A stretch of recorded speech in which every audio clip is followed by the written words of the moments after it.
Dun dun dun dun da da da da da da da da da da da da.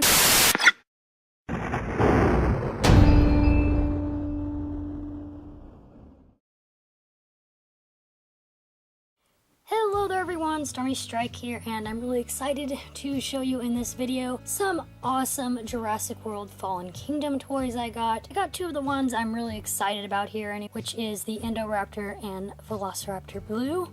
But I'm not just going to be unboxing these guys and reviewing them, I'm also going to be comparing them to the Jurassic World Hasbro line from before when the first Jurassic World movie came out.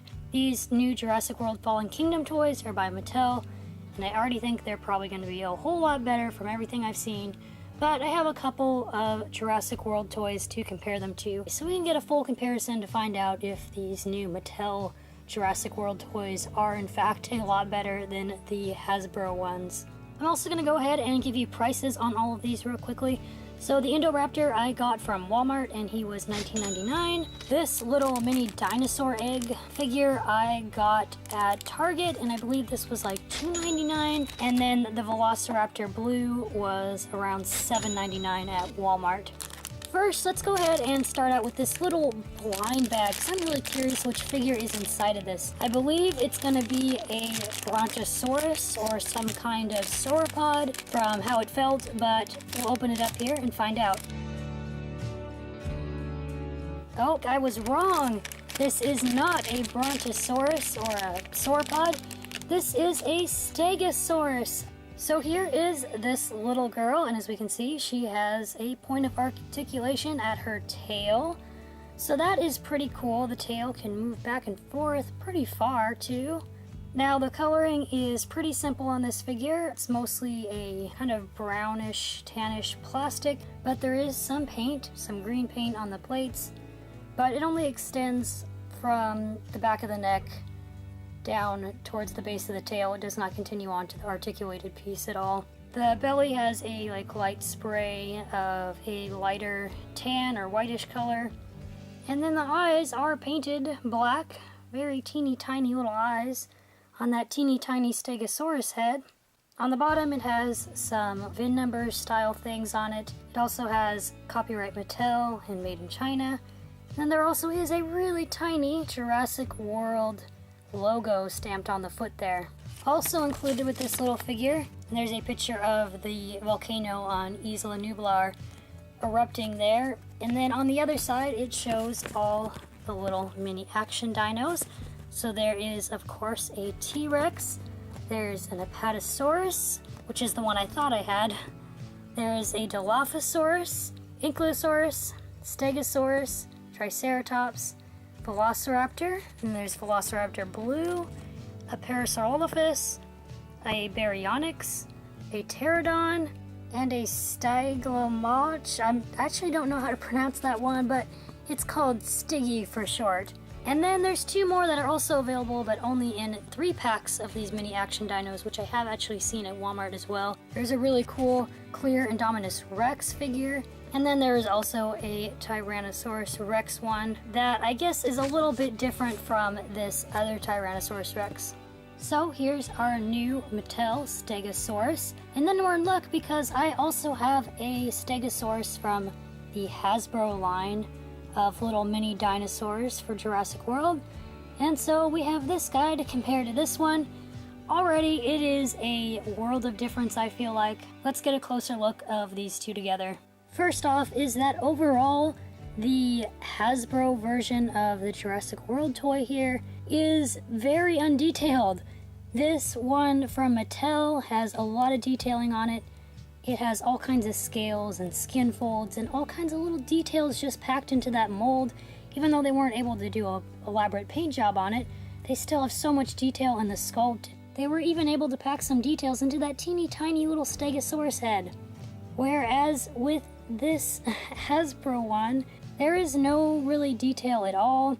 The Hasbro face on the Stegosaurus is really simple compared to the Mattel one. It does not have any scales on it at all. It does have some skin folds and stuff, which are not too bad, so I will give them that, but just compared to the Mattel one, this Hasbro one looks very, very smooth skinned and not nearly as realistic looking. The paint job on this Hasbro one is also a lot more simple, I think, because even though they aren't going to, of course, have these figures have a lot of detail, the Mattel one does have some color sprayed on its belly, and it was painted a little bit more kind of carefully, I'd say, the color on the plates here. Whereas this one, it's kind of just a full glop of paint over the entire section there. What's really cool on this Mattel one is that the plates are detailed, not just on these outside portions of the plates, but also on the inside as well, which is really cool. Whereas the Hasbro one is just flat and smooth all around, no detail, no definition. On the spikes of the Stegosaurus tail, the Mattel ones look a lot more refined and sharper, if you were, or more detailed or molded a lot better. Whereas the Hasbro ones just look, they look pretty pathetic next to the Mattel ones. They just look like a straight little rod. They don't actually really go down into a point at all. They're just definitely not nearly as good. And of course, the Mattel figure has a little bit of a bonus of having the articulated tail. As you can see, these two figures are roughly the same size. They're actually very, very close to being the same size to each other. Also for the pose, the Hasbro one is kind of just a simple, straight up and down pose. The feet are completely square on the ground. Not a terrible pose, but it's just kind of simple. Whereas this Mattel one is in a very similar pose, but its head is turned a little bit towards the inside. Its legs are actually placed on different parts of the ground, so it just looks a little bit more realistic, I think, a little more natural. Another detail that the Hasbro one actually has, but the Mattel one doesn't, is the Jurassic World little print on the leg there. Now, if you don't know, a lot of Jurassic Park toys from way back when have a JP stamped on them somewhere on their leg. That never bothered me that the Hasbro Jurassic World toys had a little JW stamped on them. The Mattel ones decided to not do that this time around though, and in a way I do like it because it is more realistic. I do like the little homage to the old Jurassic Park toys, but I do kind of prefer in a way the realism factor over having the little JW stamp on the leg. So when comparing these two, this Mattel mini action figure Stegosaurus for Jurassic World Fallen Kingdom is just a lot better, I think, compared to the Hasbro Jurassic World mini figure Stegosaurus. I'm going to start unboxing Blue. Before we open up Blue, we'll take a quick little gander at the box. There is the Jurassic World Fallen Kingdom logo back here. It says that this figure is poseable. It is Velociraptor Blue, and this is the Attack Pack series. There is an image of Owen in blue in the corner. The background has the volcano erupting on Isla Nublar. The back of the box shows you some of the other figures in this line, which includes a green crouching Velociraptor, a spitting Dilophosaurus, a Gallimimus, and a Dimorphodon. Let's open up Blue now.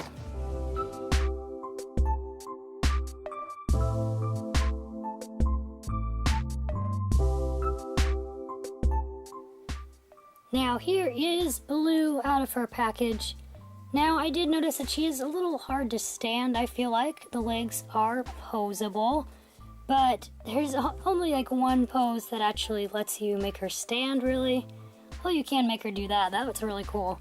So it's like the feet kind of need to be the same length apart in order to get her to stand, but you can put her in kind of different poses, where you can have her crouching down low like that, or you could have her raised up in that kind of position, or just in a more neutral stance.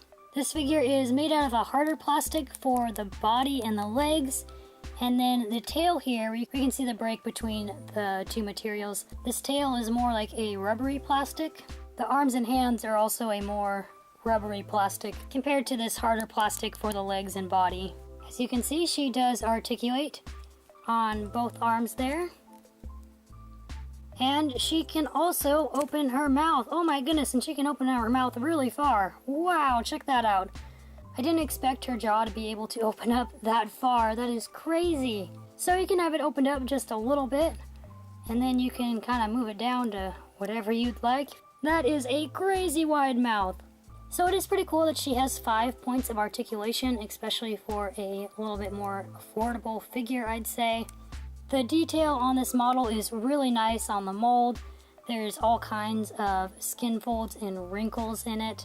Her face is pretty nicely sculpted. She has a bright yellow eye with a black pupil slit. She even has her nice little nostrils sculpted there. The top of her head is really nicely detailed with all kinds of nice scales and ridges. I do really like the details in these molds for this toy line. These are really, really nicely sculpted. Stamped on the inside of the leg is Made in China, Mattel. There's a VIN number on her belly. And then on her foot is also the little picture code for the Jurassic World app facts, or whatever it's called. I still have to try that out. And then on the other foot is a stamp of the Jurassic World logo, just like we saw on the minifigure. So the paint job on this model is pretty simple, but I think what really helps it is the fact that this plastic it's molded out of is a colored plastic that has little specks of black in it, which I think looks super cool. And even though it may not have that painted on detail, it gets the detail of having this plastic that is not a solid color, but instead has these little black specks in it. I really like that they did this, and what also is nice when they mold something in a colored plastic like this is when it gets played with, you won't see marks and rubs like on their tails, on their hands and feet, in places where they've been played with a lot. You won't get those like white marks and rubs on these kinds of toys when they're made out of a colored plastic, because it'll just wear down and it'll still be the same color as this plastic and it won't look like it's been played with as much as it has. For painted details, Blue does have her eye. She has this painted blue stripe down her body, so you know that this is Blue. And the inside of her mouth is painted. Her teeth are painted a pale yellowish color. Her tongue is painted pink. Also, the inside and back of her mouth is painted a pinkish color. And the tongue and teeth have also been glossed a little bit. Now, you may be wondering why this part isn't painted when you open up her jaw all the way. That's because when you close her jaw, you can see that it would look really weird if they painted this part pink. She'd have like a pink part underneath her mouth. So that is why that is not painted pink when her jaw is opened up all the way wide like that. So it looks a little bit better when you have her jaw at a position like that. So it looks like the pink continues all the way down her mouth there. Another kind of interesting detail for this model is that they didn't paint her claws at all, but they did gloss them, which I think is a little weird. I feel like if you're gonna gloss them, you might as well paint them as well, but still, it's better than them not having anything at all. I do think it would have been nice if they painted her claws, though. Now, unfortunately, I don't have a Velociraptor from the Hasbro Jurassic World line, because I really did not like them. I never really wanted to buy any of them, because I thought they were just really poorly done, especially with their mouths. But I do have a minifigure from the Hasbro line that I can kind of compare from how the big figure poses were. And I can't even get this minifigure to stand up, even though it is just a little minifigure of the Velociraptor of the big figures. I can't even get it to stand up, which I believe is how the big Velociraptor figures from Hasbro also were. They were really hard to stand. And while this pose is really cool and dynamic, the fact that their jaws, a lot of them, their jaws did not open and close. They were just stuck in this wide open, like, roaring or attacking position, which is dynamic and cool, but I don't think it is nearly as fun for a toy, because I like toys like this one here, where you can get it in some different poses. If you want it to be a little more neutral, you can. If you want it to look like it's attacking, you can. So even though I don't have a full-size Hasbro Velociraptor, I can already tell you from the videos I've seen of them that I think I like this a lot better overall. It's just a lot nicer toy, with the fact that you can kind of do more with it. You don't have to have it constantly in this attacking position. It can be in a little bit more neutral position. So again, I think the Mattel Jurassic World toys beat over the Hasbro ones when it comes to the Velociraptors. Here's a fun little size comparison between the Mattel Blue Velociraptor and a Schleich Velociraptor here. These two actually size up really well with each other. Their proportions are a little different, such as Blue has bigger feet to help her stand. I think it's actually really cool that these two figures size up so well together, so you can have a little Velociraptor pack going with your Jurassic World toys and your Schleich dinosaurs. Now let's unbox this Indoraptor, who I am just absolutely in love with already. As soon as I saw pictures of this, I knew it was going to be a fantastic toy. When I saw it in store, it was the last one that was there at the time, and I just snatched it up. I didn't even have to think about it. I knew that I wanted this figure. It looks so cool, and I love the packaging art. I love that he looks like he's climbing up a ladder. That is just really cool, I think, and I believe that actually probably happens in the movie based on the trailers. I love the rainy background on this package as well. It's got the big Jurassic World Fallen Kingdom logo on the corner there. There's the picture of Owen in blue again. It says Indoraptor and super poseable. The fact that it is super poseable is what I really love about this. I personally like toys that are super poseable. So let's take a quick look at this back of the box before we go into opening him. On the back it says Indoraptor, movie authentic posability. And there's a pose of him kind of standing up and roaring. And there's a picture of him crouching. And then it also has two other toys it suggests on here. Here's a gyrosphere with cracked glass and a little Claire action figure. Then here is Owen and Blue, another little action figure set. So let's just get right into it.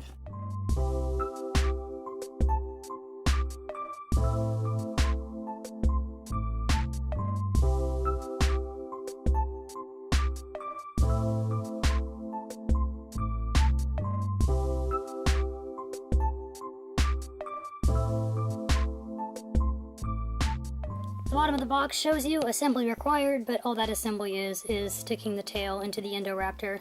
Let's go ahead and do that now. It looks like it's pretty simple just to snap in the tail. Based on the scales, it looks like you snap it in with the tail curving downwards. And there you go, snaps right in pretty easily. And here we have the Indoraptor. He looks so cool already, but let's get a closer look at him. He's all over a black plastic. Interestingly enough, though, he actually has gloss added to part of him, but not all of him. I thought he was going to be like all over black glossy paint, but he actually isn't. He has a more matte belly, and even under his tail is more matte, but the top of him is this wet glossy look. I'm not sure how I feel about a lot of dinosaur toys having glossy finish like this. This does look really cool for this dinosaur, and I'm guessing, as we've seen from the trailers, he is out in the rain, so it kind of looks like he is out in the rain, and the rain has given him this glossy look. I think this is kind of neat, and it really makes his scales and the sculpt pop. On his head, we can see that he is a really neat sculpted face.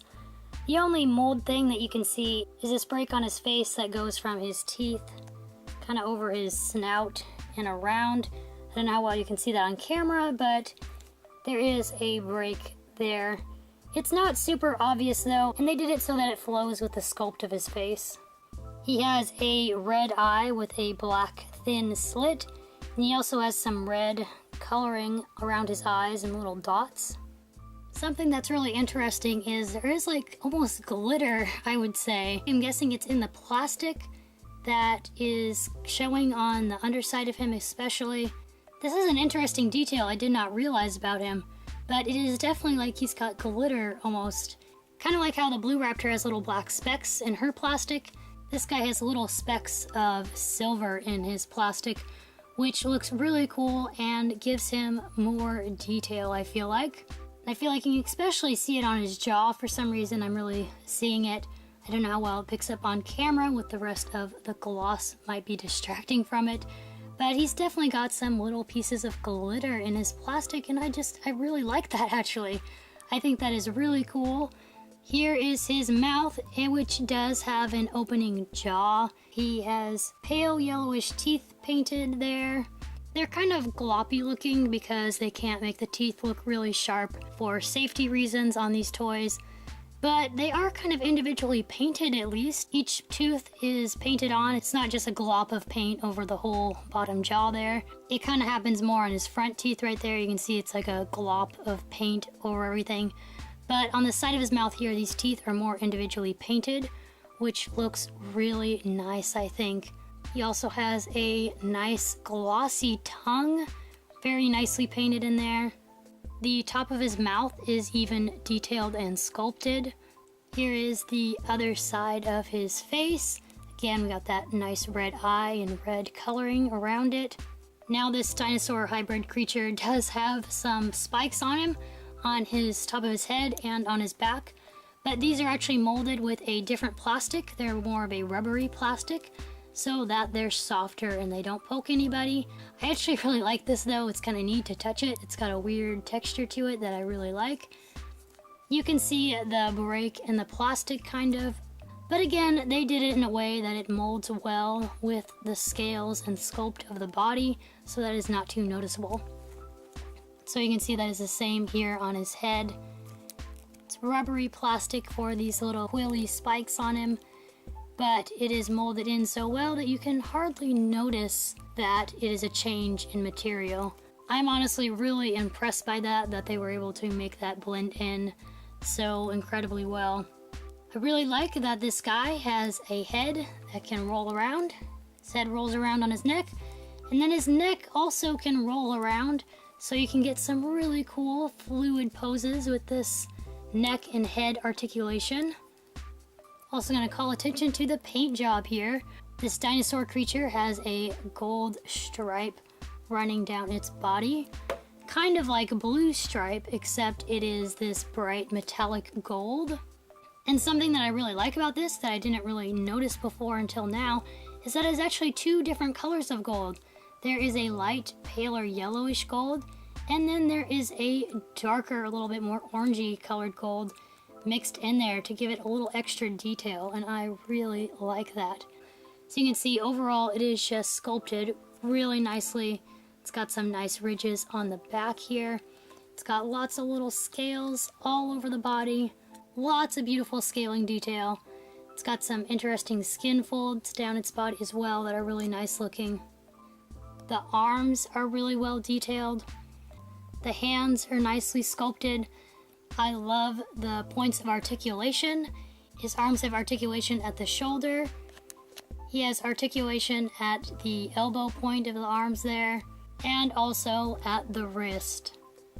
Let's go down to his legs. His legs also have 3 points of articulation, right up here at the top of the leg, down at the knee, and then also down at this higher up ankle-like bone.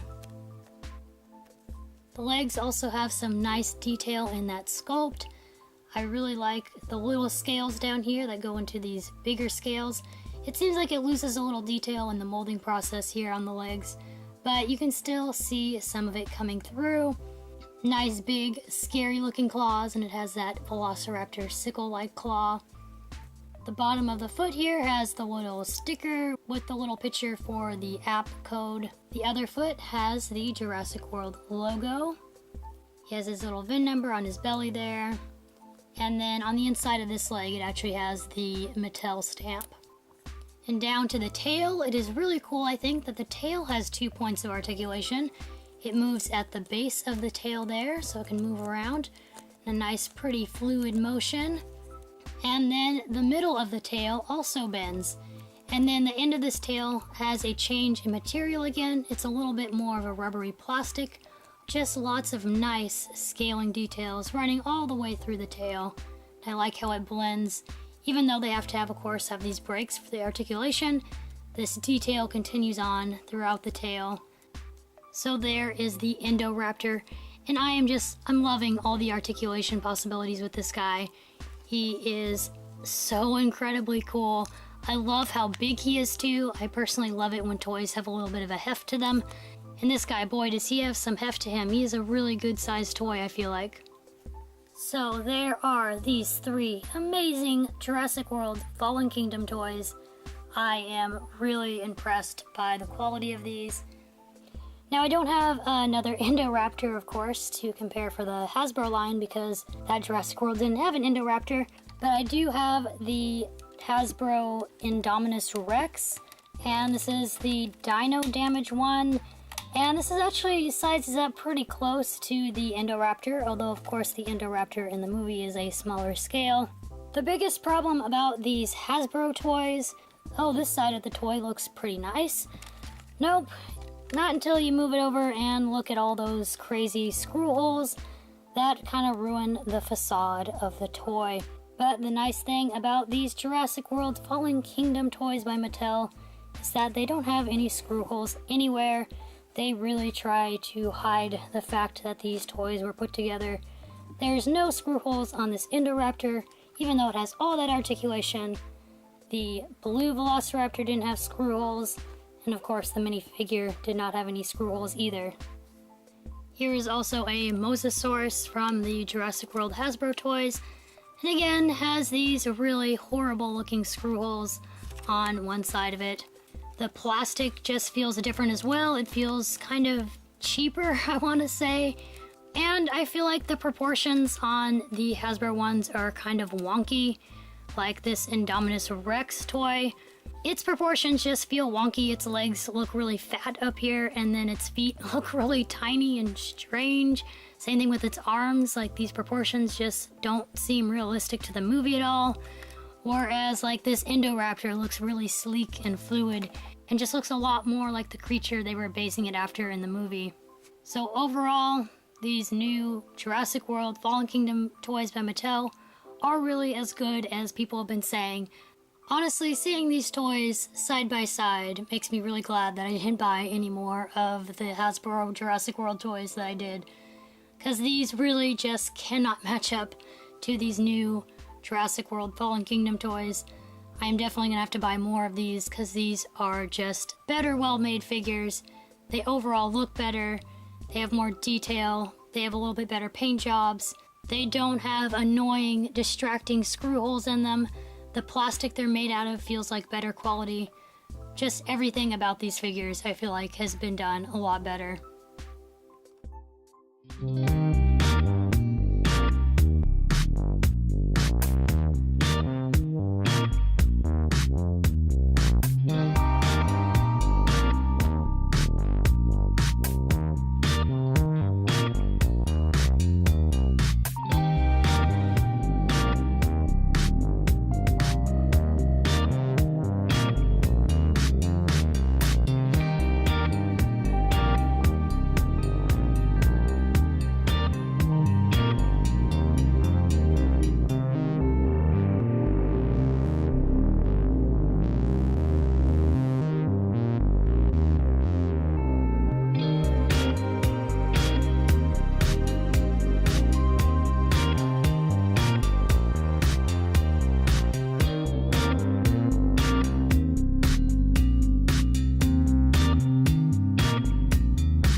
Just realized my Mosasaurus doesn't even work anymore. His mouth is supposed to open, yet it's not doing that when you lift his tail. Thanks, Hasbro.